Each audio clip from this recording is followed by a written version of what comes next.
जय हिंद दोस्तों, स्वागत है आप सबका हमारे यूट्यूब चैनल पर। जैसा कि आपको पता है कि मैंने फिजिक्स का फर्स्ट और सेकंड पार्ट पहले ही अपलोड कर दिया था और आज फिजिक्स का थर्ड पार्ट मैं लेकर आया हूँ। काफ़ी महत्वपूर्ण प्रश्न थे फिजिक्स के पहले और दूसरे पार्ट में, और आज का प्रश्न सीरीज भी काफ़ी महत्वपूर्ण साबित होने वाला है। तो इस वीडियो को अंत तक जरूर देखिएगा। आइए इस वीडियो को शुरू करते हैं बिना समय गंवाए। तो फिजिक्स के तीसरे सीरीज का आज का हमारा पहला प्रश्न है, श्वेत प्रकाश में कितने रंग होते हैं? 3, 4, 5 या 7? तो श्वेत प्रकाश में रंगों की संख्या 7 होती है। यह काफ़ी आसान प्रश्न है लेकिन एग्जाम के लिए काफ़ी महत्वपूर्ण है। और इन 7 रंगों को आप विवग्योर नामक ट्रिक से आसानी से याद कर सकते हैं। Violet, indigo, blue, green, yellow, orange और रेड। अगला प्रश्न है, जो वस्तुएं सभी रंगों को परावर्तित कर देती है उनका रंग होता है, अर्थात कौन सा रंग सभी रंगों को परावर्तित कर देता है?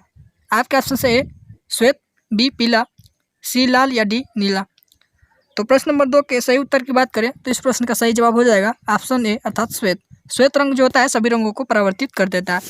तो अगला प्रश्न है, श्वेत वस्तुएं वे वस्तुएं जब सभी रंगों को अवशोषित कर लेती है उनका क्या रंग होता है, अर्थात सभी रंगों को अवशोषित करने वाली कौन सी रंग होती है?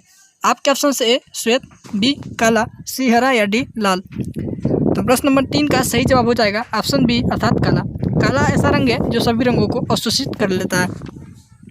अगला प्रश्न है जो काफ़ी इंपॉर्टेंट है, प्राथमिक रंग है, अर्थात प्राथमिक रंग के अंतर्गत कौन कौन से रंग आते हैं, जिनमें मुख्यतः 3 रंग ही शामिल है।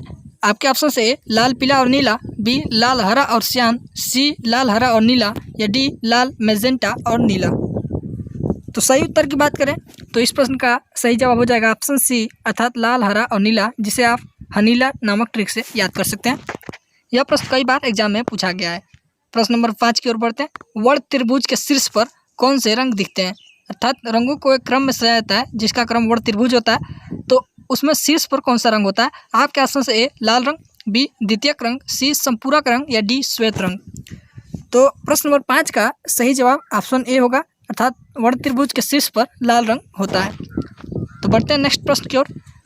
तो प्रश्न नंबर 6 है, लाल और नीले रंगों को मिलाने पर कौन सा रंग प्राप्त होता है? आपके ऑप्शन से ए पीला, बी सियान, सी हरा या डी मैजेंटा। तो लाल और नीले रंगों को मिलाने पर मैजेंटा रंग प्राप्त होता है। तो आइए बढ़ते हैं नेक्स्ट प्रश्न की ओर। अगला प्रश्न है, इंद्रधनुष में निम्नलिखित में से कौन सा रंग दिखाई नहीं देता? आपके ऑप्शन से ए पीला, बी काला, सी लाल या डी हरा। तो इंद्रधनुष के 7 रंगों में काला रंग जो है दिखाई नहीं देता। यह प्रश्न वेरी इंपॉर्टेंट है। एक और प्रश्न इंद्रधनुष से यह पूछा जाता है कि इंद्रधनुष के मध्य में कौन सा रंग होता है?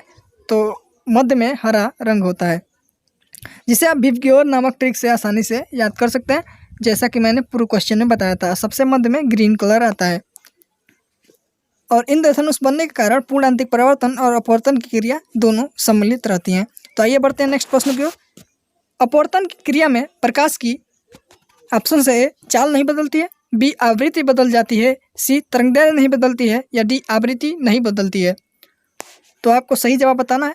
तो अपवर्तन की जब क्रिया होती है तो प्रकाश की जो है आवृत्ति नहीं बदलती है, बाकी चाल और तरंगदैर्घ्य बदल जाती है। अपवर्तन आपको पता ही होगा कि जब एक माध्यम से प्रकाश दूसरे माध्यम प्रवेश करता है तो अपने मार्ग से थोड़ा सा विचलित हो जाता है, इसे अपवर्तन कहते हैं। तो आइए बढ़ते हैं प्रश्न नंबर 9 की ओर। विद्युत ऊर्जा नापने का यंत्र है, आपको बताना है निम्नलिखित ऑप्शन में से कौन सा विद्युत ऊर्जा नापने का यंत्र है। आपके ऑप्शन से ए स्विच, बी वाट घंटा मीटर, सी वोल्ट मीटर या डी प्लग। तो प्रश्न नंबर 9 का सही जवाब हो जाएगा ऑप्शन बी, अर्थात वाट घंटा मीटर, जिसे विद्युत ऊर्जा नापी जाती है। आइए बढ़ते हैं प्रश्न नंबर 10 की ओर। तो प्रश्न नंबर 10 है, सेल का विद्युत वाहक बल निर्भर करता है, अर्थात विद्युत वाहक बल किस पर निर्भर करता है? आपके ऑप्शन से ए प्लेटों के बीच की दूरी पर, बी सेल की ऊंचाई पर, सी इलेक्ट्रोडों की प्रकृति पर या डी उपरोक्त में से कोई नहीं।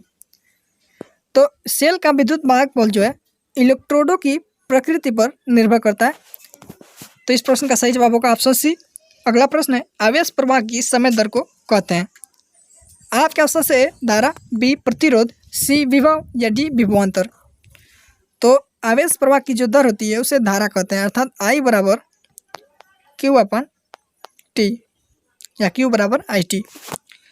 प्रश्न नंबर 12, किसी धात्विक तार में विद्युत धारा का प्रवाह होता है, किसके द्वारा होता है?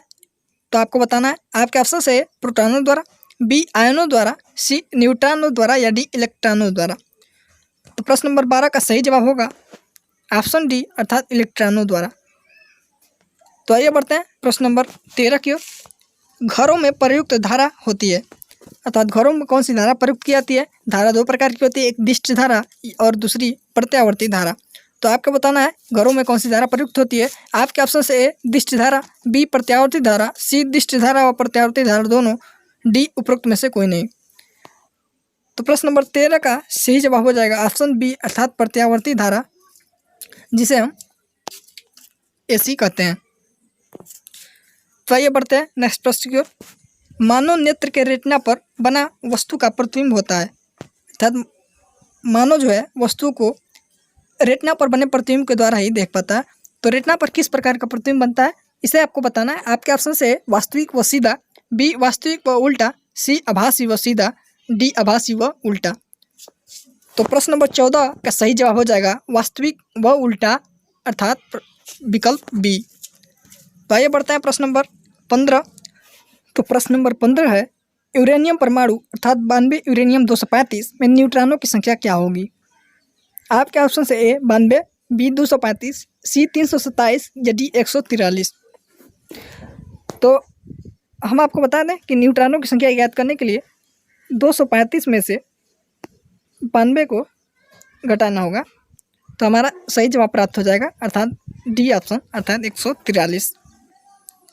तो आइए बढ़ते हैं नेक्स्ट प्रश्न की ओर। 15-16 कौन सा दर्पण समांतर किरण पुंज को अपसारित कर देता है, अर्थात अपसारित करने वाला दर्पण कौन सा है। आपके ऑप्शन से समतल, बी अवतल, सी उत्तल या डी कोई भी दर्पण। तो प्रश्न नंबर 16 का सही जवाब होगा ऑप्शन सी अर्थात उत्तल दर्पण जो है किसी समांतर किरण पुंज को अपसारित कर देता है, जिस कारण इसे अपसारी दर्पण भी कहा जाता है।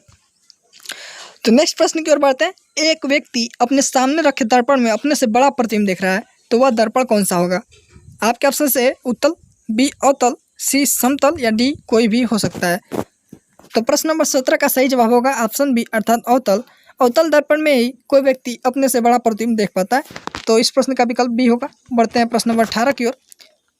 घरों में विद्युत परिपथ में विद्युत यंत्रों को लगाया जाता है, अर्थात किस क्रम में विद्युत यंत्रों को लगाया जाता है। आपके ऑप्शन से श्रेणी क्रम में, बी समांतर क्रम में, सी मिश्रित क्रम में या डी इनमें से कोई नहीं। तो प्रश्न नंबर 18 का सही जवाब होगा ऑप्शन बी अर्थात समांतर क्रम में, जो घरों में विद्युत परिपथ में विद्युत यंत्रों को समांतर क्रम में लगाया जाता है। अगला प्रश्न है फ्यूज तार के पदार्थ का गलनांक होना चाहिए। आपके ऑप्शन से अधिक होना चाहिए, बी कम होना चाहिए, सी वायरिंग में प्रयुक्त किए गए तार के पदार्थ के बराबर होना चाहिए, डी उपरोक्त में से कोई नहीं। तो फ्यूज तार के जो पदार्थ का गलनांक होना चाहिए वो जो है कम होना चाहिए, ताकि धारा ज़्यादा प्राप्त करने पे फ्यूज तार पिघल जाए।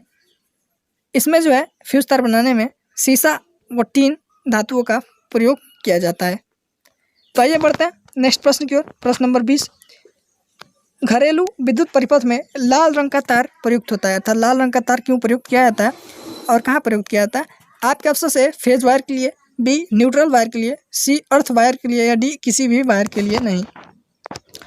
तो प्रश्न नंबर 20 का सही जवाब होगा ऑप्शन ए अर्थात फेज वायर के लिए। यह प्रश्न भी कई बार एग्जाम में पूछा गया है। प्रश्न नंबर 21 घरेलू विद्युत परिपथों में बल्ब प्रयुक्त किया जाता है। आपके ऑप्शन से श्रेणी क्रम में, बी समांतर क्रम में, सी मिश्रित क्रम में या डी श्रेणी अथवा समांतर क्रम में। तो प्रश्न नंबर 21 घरेलू विद्युत परिपथ में बल्ब का प्रयोग जो है समांतर क्रम में किया जाता है, तो इस प्रश्न का विकल्प होगा बी। तो आज का ये महत्वपूर्ण सीरीज यहीं समाप्त होते हैं। आज के प्रश्न थोड़े आसान थे लेकिन उतने ही इम्पोर्टेंट थे, तो आप इन्हें इतना इजीली न लें। अगर आपको ये प्रश्न याद ना हो तो इन्हें जरूर कॉपी पर लिख कर याद करें। तो इसी के साथ मैं आपसे विदा लेता हूँ। Thanks for watching, stay tuned for the letter.